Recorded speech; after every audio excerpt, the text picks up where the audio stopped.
Hey folks, your OS Reviews. You're watching our video review of the Skypix Handy Scan. This is an ultra-portable A4 sized page scanner that retails on Amazon for just $40. It's relatively inexpensive compared to other scanners that are portable and are priced at $200 or more. Taking a look at the specifications, you can store your scans on a micro SD card. It supports up to 32 gigabytes. You can also plug the scanner directly into your computer after installing a driver, and both Mac or PC are supported.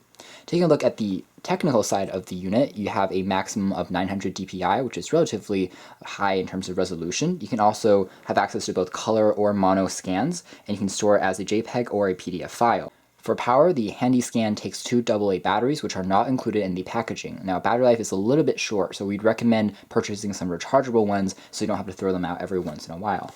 On the back is some more detailed specifications about the unit and a brief diagram that shows you how to scan a page successfully.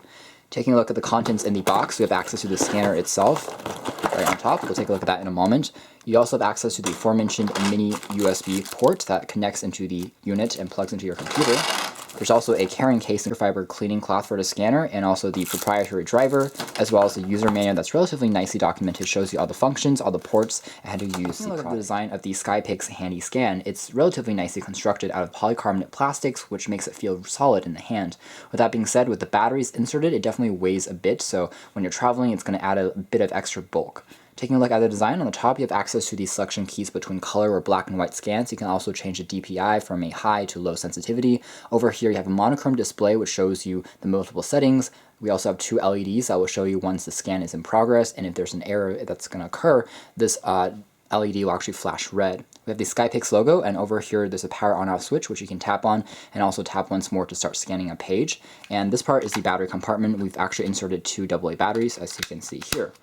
On the bottom of the unit, you have access to an indicator to see the size of an A4 page and where the sensor will actually read the page if you're trying to scan it. There's also the mini USB port for syncing, the micro USB port, and also a reset hole on the side there as well. And that's basically it. On the bottom, you have access to some wheels, which allows the scanner to more easily glide along pages. And this is actually the scanning mechanism, so you kind of glide along the page like so to finish up your scan.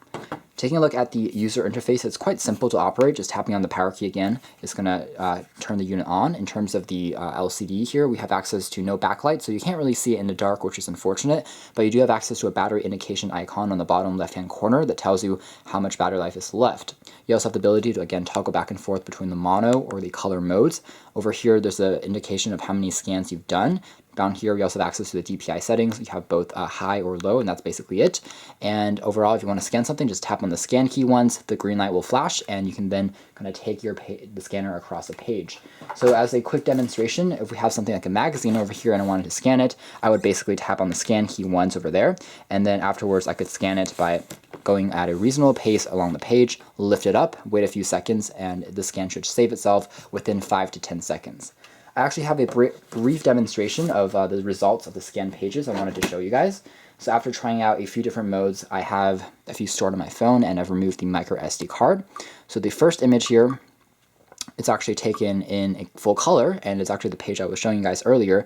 You can see how the sensitivity and the resolution on here is pretty good. The captured color is relatively nice, and sometimes there's a tiny bit of distortion between the pages if you move at a slightly faster pace or a slower pace, but you can control this generally, I would say, by going a bit slower and making sure everything gets captured correctly.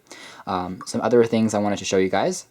So if I wanted to go back into my second image here, it's the same shot, but now I'm using a lower resolution. You can see the difference slightly, but I would say both high and low resolution do a pretty good job.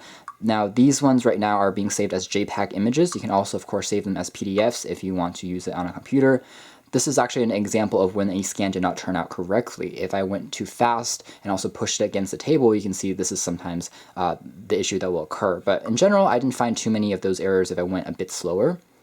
Scan number 4.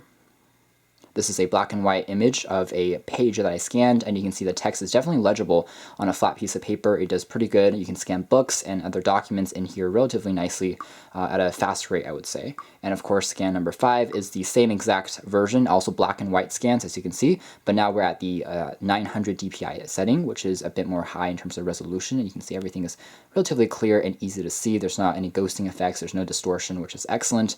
And again, it takes only about 5 seconds, so if you're really portable, need something portable and you're on the go, this would be a good option for you, again, if you're traveling or a businessman or a student even, to take this when you're traveling or going to school.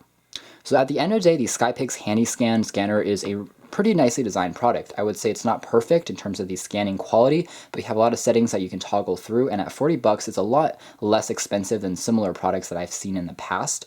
Battery life is on the shorter side of the spectrum, but the construction quality is top notch. To learn more information about this unit, be sure to read our full written review. This has been our video. Thank you for watching. Here are OS Reviews.